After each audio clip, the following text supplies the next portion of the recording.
Well, okay, so welcome everybody to this month's From the Bench. I always have to check myself from saying shelter in studio. I used to say that all the time for a year, unlearn what I've learned. Um, but I'm super excited today. My name is Chad Johnson. I'm the studio director here at the San Francisco Center for the Book. But I did my book arts degree back in Philadelphia a couple years ago, I think. And, it was when I was there, I had the pleasure of meeting and getting to know Rosae Reeder, who's our guest today, and it's just been such a treat to work with Rosae again now in this virtual realm that we've all entered due to the pandemic, and so it's been just a cool overlap for us to get back to this. So I'm going to introduce Rosae and then hand things off to her. Rosae Reeder is an inspiring teacher and an innovative, accomplished artist. Having earned her MFA from the Book Arts Printmaking program at the University of the Arts in Philadelphia, Rosae's work combines various alternative photographic processes, digital collage, traditional printmaking media such as letterpress, lithography, and monotype, along with a variety of book structures. The imagery and content of her work is that of reference and reflection, a moment remembered, a time almost forgotten, a thought process evolved. Her work has been exhibited in many centers for the book and in multiple galleries across the country and internationally. With the support of a UArts faculty development grant, Rosae participated in an intensive workshop at El Ombligo del Libro in Mexico, a program organized by a former student. And so for the past year or so, Rosae has been teaching online workshops with SFCB, and we are thrilled to have her as one of our valued instructors. So thank you, and please welcome Rosae Reeder. I'm going to lose my spotlight and hand it on over. Awesome. All right. Well, thank you, everyone, for joining us today. There are so many people here. I'm really excited. And not only so many people, but I'm excited to see some people that I know. So that makes me even happier that you all are joining. So if you could see behind me, this is where, as they say, the magic happens. You know, all of this lovely mess behind me. This is my home studio. And because I'm a printmaker, I make prints on presses, sometimes outside of this studio, but everything else primarily I do here in this mess, this lovely mess, if you will. So usually I blur my screen, but I figured, I said to Chad, I'll just leave it so everyone can see what's going on behind me. So I have a presentation set up for you all to talk about me and myself. And I think what I will do now is share my screen. And let me know if everyone can see all of this well. Somebody give me a thumbs up. Yes, all right. So this is called From the Bench of Rosae Reeder. It sounds so formal, but here we are. And today, I'm just gonna talk a little bit about myself and the work that I do. And yeah, I've not written anything for this. I said to Chad that I've been, doing a lot of presentations this year, and they've all been very, particular. And so I figured today I just wanted to talk. So I haven't written anything down. So I'm just gonna be chatting with you all. So this is a picture of my studio pre-pandemic and a number of years ago, probably like 4 years ago. It's very neat and clean. It looks very different from the way that behind me looks.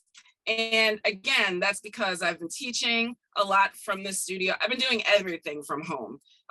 Usually I would do some work at school or in the studio, in the printmaking studio there. But this is what it has come to. I actually have enjoyed working a lot from my studio at home because of, I could just grab something if I want to show a student. I'm talking to them about a thing and then I say, oh, hold on. I could just grab it and show it. Can't really do that when you're teaching in person in the classroom. So that's something that I've gotten used to. So to talk a little bit about me, This is a picture of the University of the Arts, the Hamilton building, and this is, you know, our main focus of UArts. But this is where Chad and I went for our graduate book arts printmaking degree. And I was happy to find this program because when I was an undergrad, I was studying as a traditional printmaker. And so the next couple of slides you're going to see are related to that specifically. So this is the last print that I made as an undergraduate printmaking major.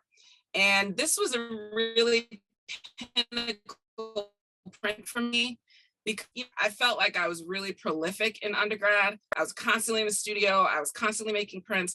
I was a print shop monitor, so I was always in the studio. But, you know, my prints, I always felt like, you know, they just weren't enough for me. I always felt like I had something to say, but really wasn't sure about how I was going to be able to do that only in like the two-dimensional printmaking form. You know, was wanting to add text to things, and you know, I just wasn't feeling how to do that with traditional etching and lithography. And so this is one of my last etching prints where I realized like, oh, something's happening here, right? Something's happening here, and I need to figure out how to make this happen in another way. So I happened upon, while looking for graduate schools, the book arts printmaking program at UArts, and went there and like got my degree. This was my last, sorry about this slide. All of these books, hope this is clear enough for you guys to see, but this is my thesis book. My thesis encompassed a number of flat images, some video, but this was my book that I created. And this book also felt to me like, okay, now I'm able to take all of the thoughts that I have and the way that I want to say things, put them together in this kind of book format. And, you know, now I have something. However, I'm very interested in a lot of different types of media. And as you heard in my bio, I work in a lot of those different types of media. And so after making this book, I was like, well, you know, I need to figure out how I'm going to make these images that I want to make so that I could tell people what I want to tell them. Because I didn't want to only work digitally. You know, as I said, I'm a printmaker. I love to make things and I like to do a number of different things.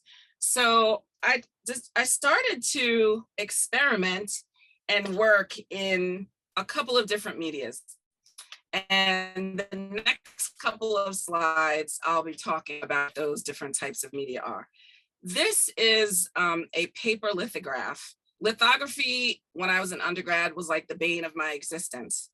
But I really got to love it the more that I did it.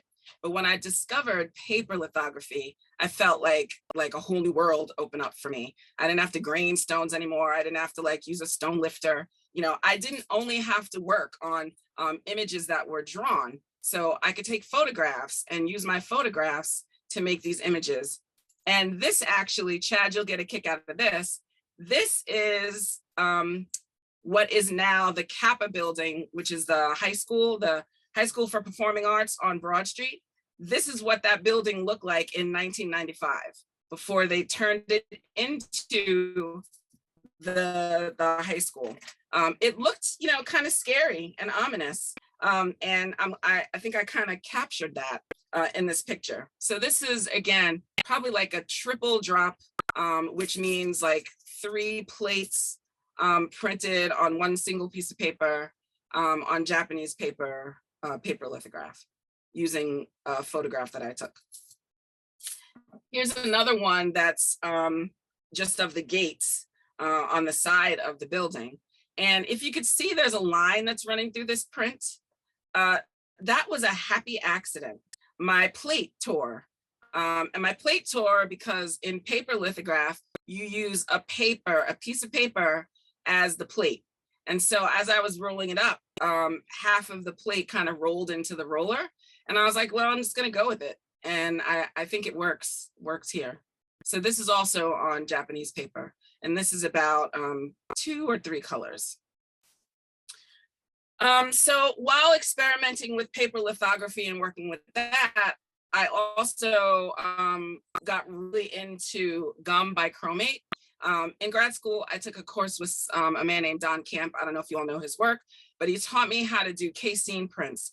And I don't have one of those here to show you, but casein prints is similar to non-silver, except you use dry pigment mostly. You use dry pigment mostly, and there is no sizing in the paper. So I was really excited about that. And actually, I will say that my casein printed work has been published, because not a lot of people do that. But lots of people do gum bichromate, and this is one of my gum prints. You know, kind of using, again, self-portraiture, photography. You'll kind of see this image in the background again in my work. And so here again, I'm just to make some images that speak some of the things that I want to say. And my dad gave me this book of images in the Black experience from like the 30s, 40s, and 50s. And this image really spoke to me. This is a gum bichromate, and this image is a photograph that was taken, I think in, I don't know, in the 40s, 50s of, in Harlem, of the NAACP. The NAACP used to hang this flag out of the window that said a man was lynched yesterday every time someone was lynched. And history says that this flag hung out of the window for a whole lot of years before they pulled it in, which again, just spoke to me. So besides doing the printmaking kind of things, I decided, like, I want to try my hand at painting, because, you know, I like working with my hands. I like making things. I've always wanted to make paintings. And these next 2 paintings I show you, I think are, to me, the most successful paintings that I've ever made, to me. They're really big. They have text in them, which is definitely something that I always want to work with, text and image. And I've sold them, which when I sold this painting, I was like, why did I do that? Like, I you know, it's great that someone wanted to buy it, but afterwards I was like, I should have kept this. I do have images like this so that I can go back and look at it, but I think this is definitely something that I should have kept. And then here's another one. Whenever it moves, there we go. And again, experimenting with, you know, just texture and color and text. If you could see the text, kind of graffiti-like, but using washes and just, you know, experimenting again, using my hand at trying to put forth my message or whatever it is that I have to say, trying to find a way to be able to do that. And so moving more towards books, I was like, well, you know what? When you look in an old book, they're end papers, right? I need to figure out how to make those. This is what I do. It's probably the worst thing or the best thing about myself, right? I will look at something and I'll say, oh, you know what? I want to do that. Or better yet, I need to know how to do that because there's something that I want to make and I need to know how to do that. And so I find a class or I teach myself how to do it. And here we are. So I took this class on how to make marbled paper. And these are a few examples of the paper that I made, which is, I mean, that class was fascinating. It was like the most fun that I had. It was the most wet that I've ever been making any kind of art in my life. I mean, I was like drenched. My whole front was completely drenched. And so was everybody else, so it wasn't so bad. But yeah, this was really fun. And, you know, now I have these array of end papers that I can use in my books if I like to. I bought this jelly plate that I've actually taught some courses about. For those of you that don't know this thing, it's called a jelly plate. It comes in many different sizes, many different shapes, and it really feels like just like this gelatinous piece of, jelly. But what's great about it is that you can make prints with acrylic paint. And this jelly is like imbued with it's not mineral spirits, it's something oily, right? Some oil-based something, so that the acrylic immediately starts to dry and it comes all off the plate when you make a print. I love this thing. I have like 3 sizes of it and I absolutely love it. You can like make prints for end papers. You can make prints for covers. Like you can make prints that are just prints. I need to like, make a commercial about this thing. They need to hire me to talk about jelly plates because I love this thing. Here's some other examples. I mean, like the print that's, I believe on the right, the one that's like orange, and that is not a wall, right? It's not like paint that's chipped off of anything, which to me is what it looks like. But when I made that, I was like, oh my God, this is fantastic. Like you could get this kind of texture and this kind of color from, printing and printing and printing on this jelly plate. And the print on the left is another image that, again, I've experimented with writing on and printing over, things like this. The other thing that I like to do is print on things that are not conventional materials. And so this print on the left is on a piece of Pellon that's kind of glued on top of this felt. Pellon is that stuff that you use when you're making clothing. It's the stuff that you like put in between like folded cuffs or, like a collar or something like that. We also use it in paper making because nothing sticks to it. So yeah, I wanted to see if I could print a jelly plate on Pellon, and there you go. It happened.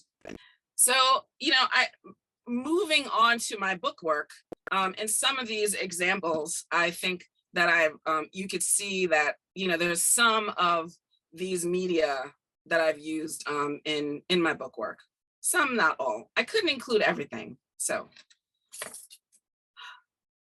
whenever it changes, it's catching up. It's catching up. Do you guys still see? There we go. There we go.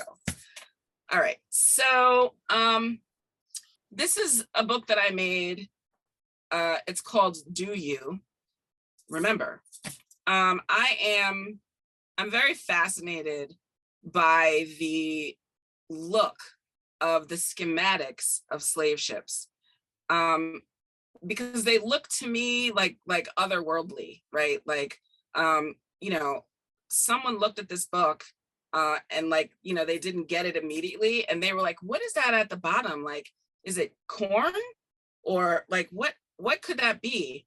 So I find it fascinating that you could look at something like that and find, all different types of imagery that comes to mind until you really look at it and you realize that they're, people with arms and legs. And this is a flag book, and this is paper lithography also. This is called Cast a Spell, and this book was really fun to make, and difficult also. This structure is a little unwieldy, but I made it work. This is Polaroid transfer and Polaroid gel. So if any of you have done Polaroid transfer before, you know how that works. You take a Polaroid and you kind of peel it apart, and then you kind of, press it down on a piece of paper to get an image print. But then if you make a full-on print, you can soak it in water, and the film of the surface of the Polaroid will pull off, and you could do things with that too. And that's what the center part of this image is. A little backstory on this. There used to be a store in Philly on South Street on 13th called Harry's Occult Shop. And they used to have all these photos in there of like, you know, as you could see in the middle, like, and like bones and different things that you can make spells with. So I took a bunch of photos in the window there and put this book together.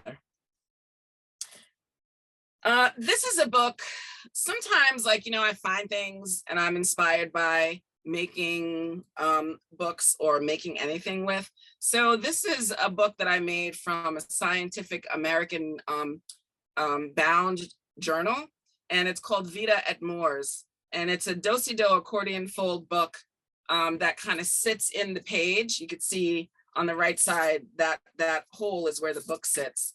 And it talks about life and death in the scientific sense. So you could pull out these cards that are that talk about different facts of life and death, like, you know, how, like, what happens to the cells in your body, you know, when you start to die, or when you're born, you know, like how many bones you have, things like that.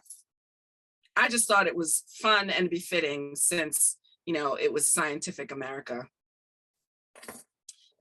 This book is, it's called The Farm, and this is it was already printed. I did not write the book, but my task was to bind it and figure out an interesting way to do a binding. And so what I did on the right was this kind of leather onlay, if you will. I'd never done anything like this before, but I was, you know, I saw it done and I was like, I'm gonna do that because I just want to do that. And so that's what I did. And it's a really simple sewing. I think the sewing is the chain stitch. And then I put it in this envelope, this kind of pouch that I have, because I thought that was kind of farm-like. I don't know. I like it. I like how it turned out. This is the last three, the last two images that you saw, the last two books, they were books that were prompts from the Guild of Bookworkers. And I serve on the board of the Delaware Valley chapter of the Guild of Bookworkers. And so I participate in a lot of the member, you know, the member prompts books that we make. The meat cake, everyone was really all excited about making a book that's kind of like including like recipes. This was pre-pandemic when we thought about this, and everyone was like, at the reception, we're all gonna make cake and we all get to eat cake. So it's gonna be really fun. And then the pandemic hit and there was no reception. Nobody had to eat cake. Nobody got to eat cake. But before this, I was like, what do I want, you know, to make my piece about? So on the right, you can see, so I wrote this poem about this time in my life when I was a kid, and I used to play at this park that had this like wooden jungle gym, and it was in sand. So instead of like playing on the jungle gym, all the little girls would get together. Oh, and there was a crabapple tree that was hanging over this park. So what a mess that was, if you can envision that, right? Sand with all of these crab apples that were falling off of the tree that we were like trouncing around in. And so I decided to make a poem about making crab apple mud pies, which is what we did like almost every time we were playing in the park. We did not eat them. We just smashed up the mud and the sand and the crab apples and put them all together. So yeah, I wrote this poem about that. This next book is called Remnant. And I don't generally make a lot of work with straight photos. I use photography in my work, but not with just my straight photos like this. And on one of my fun excursions with some friends, we happened upon this building that was abandoned, but was open. All the windows, all the doors were open. And we, you know, things were like growing in and out of the windows and the entryways.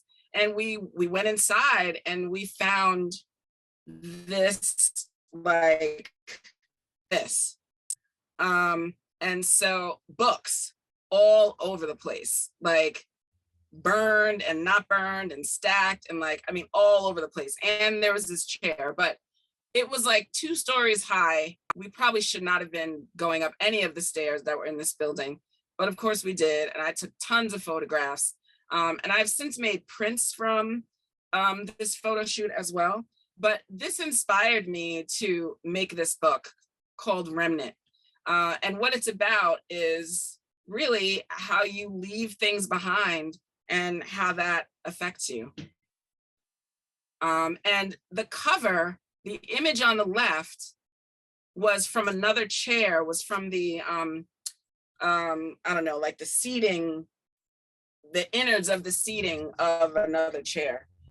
And I thought that was pretty cool to take a close up and make that the cover. So this book is hard to talk about. It's hard to look at. It was hard to make, all of that. I was having some real trouble over the pandemic with the murder of George Floyd and all the stuff that was going on. And so what do, right? I'm an artist. I make things. I talk about the things that are going on in the world. And, you know, that's how I can work through it, because I'm a book artist specifically, and I have something to say. This is what I tell myself. So I was like, you know what? I need to make a book about this. And as you saw before, I like, you know, to introduce some color into my work and, you know, lots of imagery and some text. But for this book, you know, I felt that it was all about the situation that happened, and that needed to be the focus. So I made this book, which is very sparse. This is a page spread. And I'll read this because the book really asks a number of questions. It asks the viewer to think about just the situation, kind of put yourself in this situation. And the excerpt is, in 8 minutes and 46 seconds, you can read 1,700 words, listen to Vikingur Olafsson play Philip Glass's Etude number 5 for exactly 8 minutes and 46 seconds. And that etude is exactly 8 minutes and 46 seconds. You could run almost 2 miles if you're a really good runner. You can listen to Destiny's Child Survivor twice, and you can take around 175 or more breaths. And that's, you know, there are a number of other pages. There's some statistics in there as well at the end. But I really wanted the focus to be on the text and the viewer kind of, you know, sitting with this text that they were reading and actually feeling how they were feeling while doing so. We're having a lag in a minute now.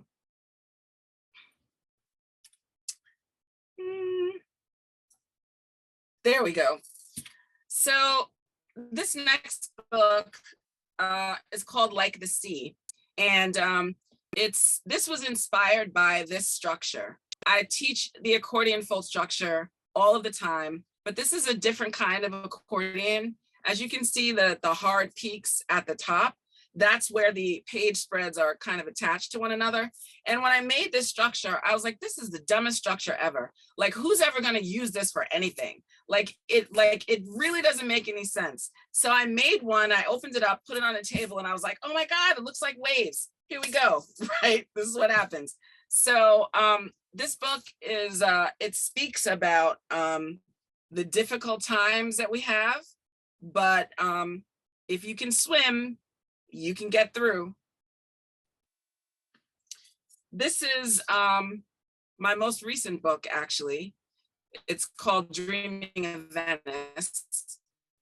And I just finished this a couple weeks ago, actually. And this is a paper lithograph that's a single page book, which I absolutely love. And it's got some gold accents, but it's folded in one of those flower folds. And that's a detail. So what am I doing now besides this? I'm experimenting with resin, making a bunch of things in resin because I've always wanted to make resin books and I wanted to embed things in the covers. And so I decided that before I started to do that, I should figure out how to use the medium, which is what I always do. So I figured like, oh, I'm gonna take this resin and see if I can write some text on one of my paintings. And I finished this painting and added this resin and was asked to be in a show. So this was exhibited in a group show early in the spring. And this text, I'm a huge fan of African futurism and Afrofuturism. I read a lot, and this is from, this quote is from an Octavia Butler book. She's my favorite. It says, "All you touch, you change." It's from Lilith's Brood, actually. And this is my attempt at making my first resin book. This is just a test. So I threw some glitter in there and saw if I can, you know, kind of sew this up. It's a little small, but now I realize that I can actually make covers. I just have to figure out how to get the bubbles out so that I can embed things and it not look terrible. Another thing that I've been doing is I've been experimenting with making fish leather and fish parchment. On the left is a piece of fish leather that I made. And on the right is a fish parchment that I made. And I'm actively working on making a book that's called Fish and Crab Stories. My dad was like an avid fisherman, but he would never take me with him. So I have a story about that. And we ate a lot of seafood growing up. And my mom would always make me crabs, except she would make me carry them home in a paper bag. So I won't really tell, but I have a story about that also. So I'm going to combine those two stories with some images and use my fish leather to bind it. And lastly, this is what I've been seeing for the last number of weeks and months when I teach my classes online for some of you here and for my other students at UArts. It has really been a pleasure being able to teach so many classes online, being able to meet so many people from all over the country. You know, there are a lot of bad things that happened from the pandemic, but I think that there are a lot of good things that we can look at too. And this is one of those good things that happened to me. So thank you so much for listening and watching and joining us here. Thanks. Well, thank you, Rosae. That was fantastic. And I'm just going to join you on screen here again for a sec. But so thanks everyone for coming out today, and thank you again, Rosae. That was amazing. What a fun journey through so much of the work you've been making. Thanks. And to see and so well explained. I don't think we have any time for questions here. But you answered everything, so you explained it so well. It was really and great. I didn't even write any notes, right? Let's hear it for Rosae. That was awesome, and really enjoyable, and just super inspiring, and you know, motivating here. And again, West Coast lunchtime, but it's a super motivator for me for the rest of the day and the month. So hopefully everybody else enjoyed our visit today. Please join us again next month. From the bench in July, we'll be visiting Rhiannon Alpers, who used to work here at the center, but now has a studio in, I believe, Denver, Colorado. So we'll be visiting her in that studio out there to see that. But so thank you so much, Rosae. Thank you everyone for coming. Thanks so much. Can people put questions in the chat? And if you want, I can like email you answers if you want that. Yep, I'll leave the room open for a minute, but for now we'll just say bye-bye, everyone, and then I'll stop the recording, and then you guys can chat for a bit. All right. All right, thanks, everyone.